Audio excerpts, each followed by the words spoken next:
মাথার সাথে এটা সেট করে নিতে হবে যে আমাদের পুরো জীবনটাই পরীক্ষা, পুরো জীবনটাই কি, the life is a test. পুরো জীবনটাই পরীক্ষা। এই জীবনে বিপদ আসবে, আপদ আসবে, পরীক্ষা আসবে, সবার জীবনে এটা থাকে। এক একজনের পরীক্ষা এক এক রকম।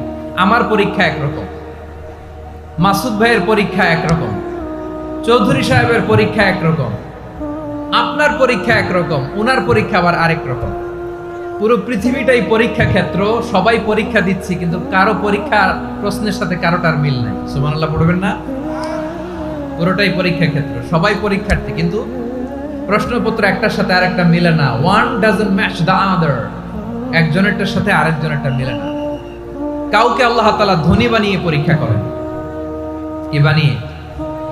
কথা কি বুঝতেছেন নাকি কষ্ট হচ্ছে?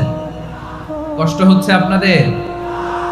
কাউকে আল্লাহ ধনী বানিয়ে পরীক্ষা করেন, আবার কাউকে আল্লাহ তাআলা গরিব বানিয়ে পরীক্ষা করেন, কাউকে আল্লাহ অসুস্থ বানিয়ে পরীক্ষা করেন। কেউ দেখবেন যে দুরারোগ্য ব্যাধিতে আক্রান্ত, ডাক্তার বলেছে আর সময় নাই, দুরারোগ্য ব্যাধি, ক্যান্সার, যার নেই কোনো অ্যান্সার, তার জন্য পরীক্ষা হচ্ছে এই রোগ।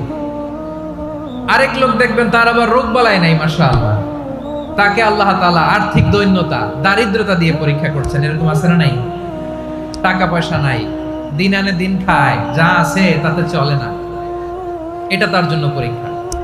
আবার আরেক শ্রেণীর লোক দেখবেন তাকে আল্লাহ অসুস্থতাও দেয় নাই, দারিদ্রতাও দেয় নাই, তার দাম্পত্য জীবনের সমস্যা। আছে না নাই?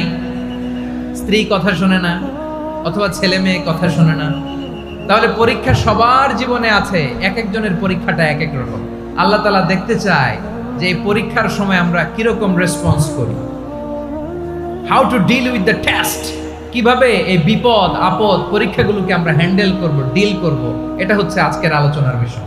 বুঝতে পেরেছেন সবাই আমার প্রিয় ভাইয়েরা? তাহলে পরীক্ষাময় আমাদের জীবন, আপদ পরীক্ষা, এটা মানুষের পিছু ছাড়ে না।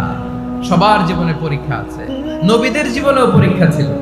সাহাবারা জিজ্ঞেস করেছেন, ইয়া রাসূলুল্লাহ, আইয়ুন নাসি আশাদ্দু বালাআন ফিদ দুনিয়া, এই দুনিয়ার বুকে কাদের পরীক্ষা সবচেয়ে বেশি? বিশ্বনবী বলেছেন, আল আম্বিয়া। এই পৃথিবীতে সবচেয়ে বেশি পরীক্ষা আল্লাহ তাআলা নিয়ে থাকেন নবীদের। কাদের? নবীদের। সুম্মাল আমসাল ফাল আমসাল, এরপরে নবীদের পরের স্তরে যারা, তাদের পরীক্ষা। এরপরে তাদের পরের স্তরে যারা, তাদের পরীক্ষা। সিদ্দিকিনদের, শুহাদাদের, সালিহিনদের, আল্লাহওয়ালাদের। যার ঈমান যত মজবুত, তার জীবনে পরীক্ষাও তত বেশি। চিল্লায় বলেন ঠিক কিনা? তাহলে মুমিনরা, বিশ্বাসীরা, আমরা কি পরীক্ষা বিপদ আপদে ভয় পাই? হ্যাঁ, বিপদ দেখলে ভয় লাগে আপনাদের? ভয় লাগে? হ্যাঁ, না, মুমিনরা বিপদে ভয় পায় না, তারা হতাশ হয় না, সুবহানাল্লাহ, তারা নিরাশ হয় না। বিশ্বাসীরা হাল ছেড়ে দেয় না, তারা ভরসা রাখে একজনের উপর। চিল্লায় বলতে হবে তিনি কে? কারণ মুমিন জানে the grief isn't permanent, the test isn't permanent, the struggle in our life isn't permanent. আমাদের জীবনের দুঃখ, কষ্ট, স্ট্রাগল, এগুলো পার্মানেন্ট নয়। after every difficulties there is an ease. সব কষ্টের পরেই একটা সুখ আছে না নাই? রব্বুল আলামিন বলেন, ফা ইন্না মাআল উসরি ইউসরা, ইন্না মাআল উসরি ইউসরা, ভয় পেও না, চিন্তা করো না, কষ্টের সাথেই আমি রেখে দিয়েছি স্বস্তি। সুবহানাল্লাহ বলেন। মুমিন জীবনে বিপদ যত বেশি, কষ্ট যত বেশি, তার সামনে সফলতা তার চেয়েও বেশি। ঠিক কিনা বলেন? কারণ বিশ্বাসীরা জানে রাত্রি যত গভীর হয়, সুবহে সাদিকের সময় তত আগাতে থাকে। গর্ভবতী নারীর পেটের ব্যথা যত বাড়তে থাকে, ঘরে নতুন মেহমান আগমনের সময় ঘনাতে থাকে। মুমিনদের উপর বিপদ, অত্যাচার, আপদ, পরীক্ষা যত বাড়তে থাকে, কালেমার পতাকা উড্ডয়নের সময় কাছে আসতে থাকে।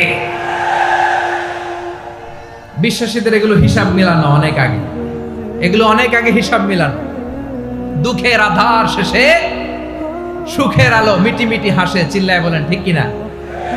দুঃখ যত বেশি, পরীক্ষা যত বেশি, কষ্ট যত বেশি, সুখের সময় তত কাছাকাছি। চিল্লায় বলতে হবে ঠিক কিনা?